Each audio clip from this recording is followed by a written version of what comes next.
vlog kali ini saya sedang di Kansa lesehan 2, lesehannya adik saya bersama para bocil. Oke, ini kita masuk di lesehan Kansa 2.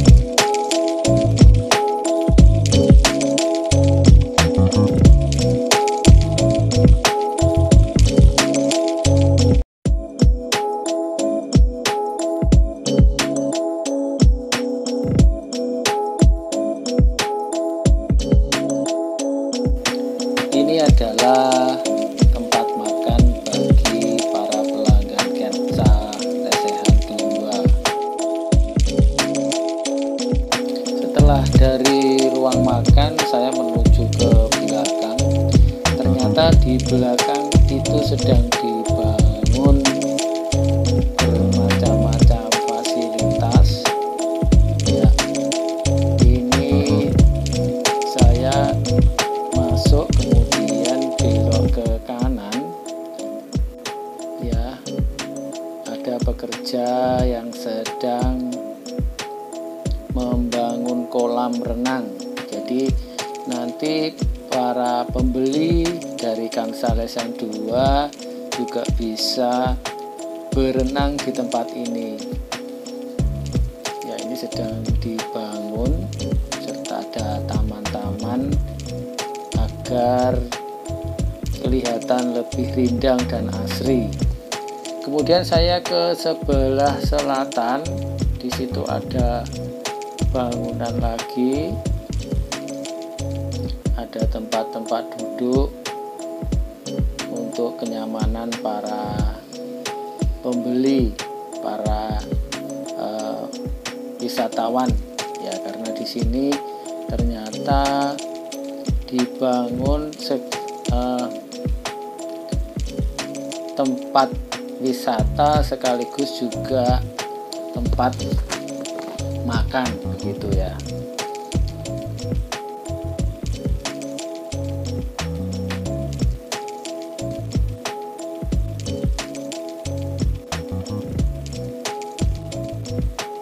Kini pembangunan terus dilaksanakan agar para pendatang, para pembeli bisa merasa nyaman, bisa merasa kerasan di sini, begitu.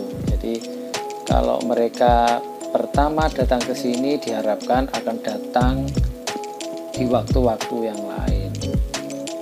Nanti saya juga akan melakukan wawancara kepada adik saya yang kebetulan adalah pemilik dari lesehan Kansa.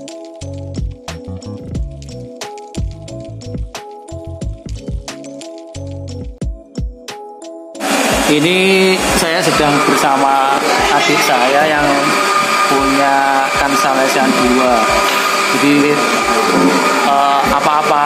cerita apa yang ada di lesehan ini akan saya tanyakan kepada beliaunya.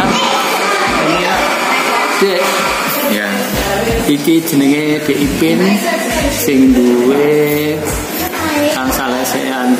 Dek, jane iki jenenge apa? Konsep. Pertama apa sing kudu tak takoni ya? Jenenge Kansa lesehan tapi ning kene kok eneng apa mau area apa, Dik? Area Balitar. Anu Mas. Jadi untuk menunjang kuliner di Kansa lesehan 2 ini fasilitasnya dilengkapi dengan area bermain, taman, kolam renang anak-anak. Dan di sini juga akan diadakan juga konsep seperti galeri serta museum berbicara tentang Blitar Raya. Jadi ya, Blitar Raya kuwi mulai dari zaman kerajaan Majapahit, kolonial Belanda, Jepang sampai Pak Karno Merdeka. Nanti ya mungkin punya teman-teman atau relasi bisa konfirmasi atau bisa edukasi di tempat sini, ya, kuliner sini sambil makan, sambil berbincang-bincang mengenai sejarah nanti bisa. Oh ya, Blitar memang hubungannya erat banget dengan Majapahit karena kerajaan pertama Majapahit itu juga dimakamkan di Blitar. Kalau teman-teman belum tahu, makamnya Raden Wijaya itu ada di Candi Simping, Sumbijati. Nah, itu jadi untuk Kansalesian 2 ini bisa untuk pembelajaran siswa-siswa ya, bisa. Bocah cilik-cilik khususnya anak SD. Nanti di sini jenjangnya bukan hanya SD, SMP, SMA, bahkan umum secara kuliah mata pelajaran juga bisa. Pokoknya berbicara tentang sejarah. Ya. Jadi mau aku sejarah apa aja nanti ada. Mulai masuk ini mau ini cerita mulai dari masuk itu Gua Sangkara. Gua Sangkara ini bercerita tentang apa? Dulu peradaban zaman kerajaan Majapahit itu kan mungkin dulu masih di gua-gua. Nah, inspirasinya seperti itu. Konsepnya mono. Ya. Terus masuk di sini masuk ke kuliner, terus nanti ke galeri, kolam renang dan taman-taman wisata. Makanya di sana juga ada Taman Jawa Dipa. Taman Jawa Dipa itu kan diambil dari sejarah juga mulai sebelum zaman kerajaan Majapahit. Ya, Taman Jawa Dipa. Ya dulu mungkin nanti bisa bedah buku di sini atau pengen menggali-gali sejarah tentang Blitar Raya, ya. Bercerita tentang sedikit Blitar Raya, asal usul Blitar itu gimana, itu kemungkinan banyak yang belum tahu. Kalau di sini kemungkinan Blitar Raya itu identik dengan Aryo Blitar. Nah, padahal jauh sebelum cerita Aryo Blitar itu Blitar itu sudah ada. Jadi pada zaman Majapahit itu dulunya Sima itu bercerita tentang Ratu Sima ya? Bukan. Sima itu artinya tanah dimerdekakan. Cara tanah dimerdekakan bebas pajak. Mungkin kalau era zaman sekarang ya seperti kabupaten, wali kota, sejenisnya seperti itu. Nah, pemimpinnya namanya Panji. Ya, yang dipimpin orang Panji itu belum ada kabupaten, wali kota itu belum ada. Ya, dulu seperti itu. Mungkin cerita sedikit tentang mengenai itu. Nah, buktinya mana? Ya di Blitar juga ada Kepanjen yang disebut Panjen Lor dan Panjen Kidul. Setiap tanah yang dimerdekakan itu namanya Panji. Contoh lagi di Malang, kan di sana ada kerajaan Singosari.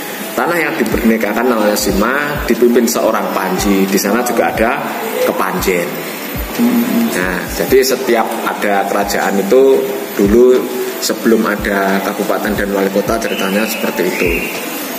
Jadi ini cerita-cerita sing neng Blitar iki kabeh niki enek. Ada, nanti kita berbicara, ada namanya bukunya Wong Blitar. Wong Blitar itu dari ya istimewa orang Blitar semua, sekitar 100-an lebih. Mungkin ada di kabupaten ada yang namanya Pak Mujair. Tahu. Ya, itu Pak Mujair itu ya edukasi Mujair nanti itu dari laut ke air tawar. Ada lagi nanti Pak Turut. Kalau kulineran yang terkenal sekarang sampai booming sekarang Mbok Bari, nasi pecel nanti juga ada. Bahkan untuk figur-figur Arjunanya pemenang Olimpiade pertama kali di Indonesia itu juga Wong Blitar. Orangnya masih ada sekarang di Gedok. Atlet apa? Atlet panan. Oh iya. Jadi bisa disebut orang istimewanya peraih Olimpiade pertama. Sampai akhirnya saiki anak-anak dari Blitar ya ada loh atlet panan. Kalau filosofinya dari kerajaan Majapahit dulu itu memang Blitar itu keturunan raja-raja. Makanya banyak pemimpin yang berasal dari Blitar. Nanti juga kita bisa berbicara tentang budaya, adat istiadat juga bisa. Terus ki mau aku tertarik galeri ini, jadi neng bawah ini neng galeri lukisan, sing dhuwur enek museum. Iya. Jadi museum ini tentang apa? Museum tentang sejarah juga. Iya, museum sejarah nanti. Kota Blitar itu besok saya juga berbicara tentang Blitar itu pakai miniatur, juga miniatur. Wali kota pertama kali Blitar siapa sih? Nah, mungkin banyak juga yang belum mengetahui. Atau Bupati Blitar yang pertama kali. Dan bagaimana asal-usulnya, urut-urutannya, mulai dipimpin dari Panji, Rangga, Adipati, sekarang menjadi Bupati, sampai Wali Kota. Itu juga ada sejarahnya. Mulai dari perjalanan juga ada sejarahnya, nanti kita bikin buku sepanjang Jalan Kenangan. Ya mungkin kalau Jalan Kenangan ini sepanjang Jalan Kenangan itu sejarah juga, mulai zaman kerajaan Majapahit dulu, ini lewatnya Hayam Wuruk, mau ke mana, ke Penataran itu lewat mana, jalannya mana. Nah, yang perlu dilewati mana, nanti ada ceritanya.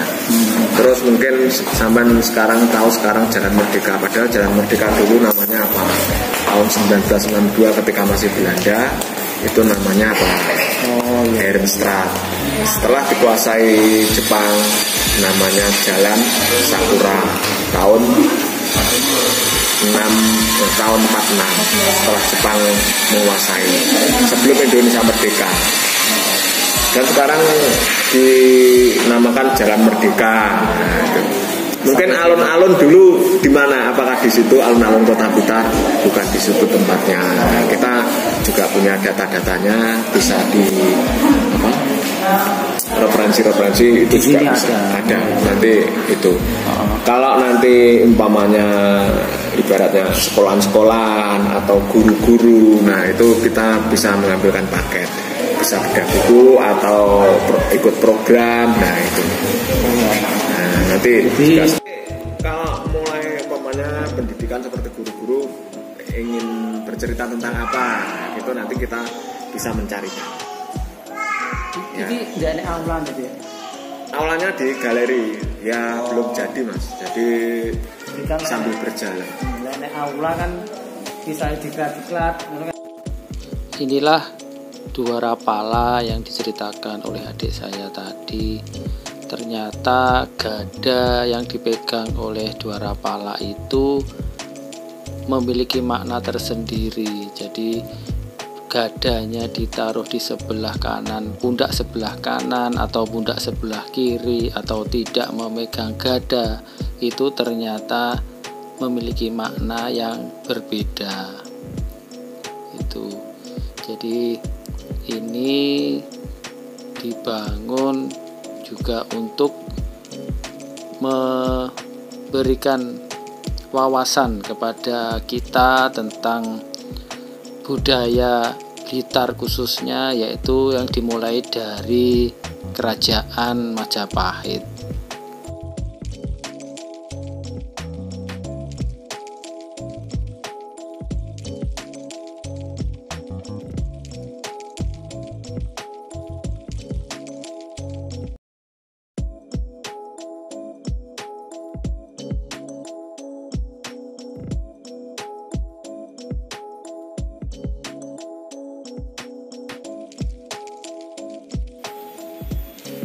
Oke, sementara itu dulu yang bisa saya obrolkan dengan Ipin, si pemilik TK Kansa Lesehan 2. Nanti ditunggu cerita kita berikutnya tentang bagian-bagian yang ada di Kansa Lesehan 2 ini, karena ternyata banyak sekarang masih tahap pembangunan, dan pembangunan satu persatu itu ternyata ada maknanya gitu. Jadi saya penasaran, nanti kita bahas pada konten saya berikutnya. Terima kasih untuk Ipin atas waktunya. Ya, untuk teman-teman tolong di subscribe, like dan komen serta share untuk mengembangkan konten saya ini. Terima kasih. Mohon maaf atas segala kesalahan. Wassalamualaikum warahmatullahi wabarakatuh.